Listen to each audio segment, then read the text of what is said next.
और ये नकली शिवसेना वालों की गरीब से कितनी नफरत है, ये इन्होंने फिर बताया है कि नकली शिवसेना वाले मुझे जिंदा गाड़ने की बात कर रहे हैं।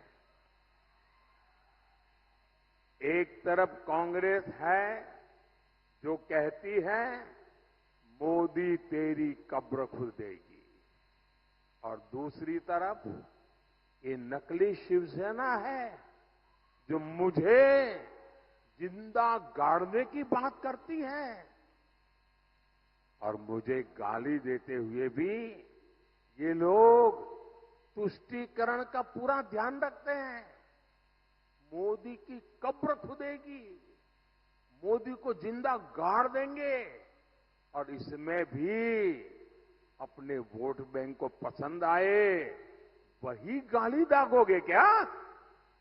साथियों, मुझे कई बार ये सोचकर दुख होता है कि बाला साहब ठाकरे को कितना दुख होता होगा।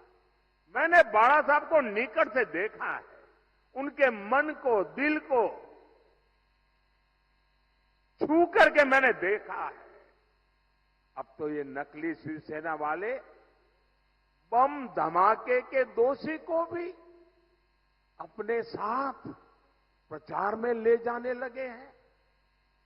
पुढचं वाक्य बोलले ते भयंकर आहेत. मोदीजी, तुम्ही माझ्याशी लढा, पण माझ्या आई वडिलांचा अपमान केला तर मी सहन करणार नाही. तुम्ही कोणी असाल, तुम्हाला तुमची जागा दाखवून दिल्याशिवाय राहणार नाही. काय म्हणाले मोदी कि बाळासाहेबांच्या नकली संतान को मैं पूछ रहा हूं, मैं नकली? अरे बेअकली,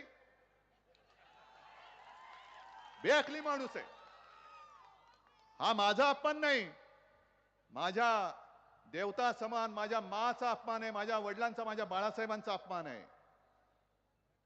आणि मोदीजी, तुमच्यावरती आई वडिलांचे संस्कार कदाचित झाले नसतील, माझ्यावरती झालेले आहेत. मी सुसंस्कृत घराण्यातला आहे, घराणेशाहीचं वावडं तुम्हाला असेल, मला अभिमान आहे. तुम्हाला तुमच्या वडिलांचं नाव सांगायला, आईचं नाव सांगायला लाज वाटत असेल. तुम्ही तुमच्या आईला फक्त नोटबंदीच्या रांगेमध्ये उभं केलं, मतदानासाठी रांगेमध्ये उभं केलं. हे पाप तुम्ही केलं. 90च्या घरातल्या मातेला तुम्ही तुमच्यासाठी वापरलं. तसा तेवढा मी निर्दयी नाहीये, कारण आमचं हिंदुत्व हे पितृदेव भव, मातृदेव भव, गुरुदेव भव हे सांगणारं आमचं हिंदुत्व आहे.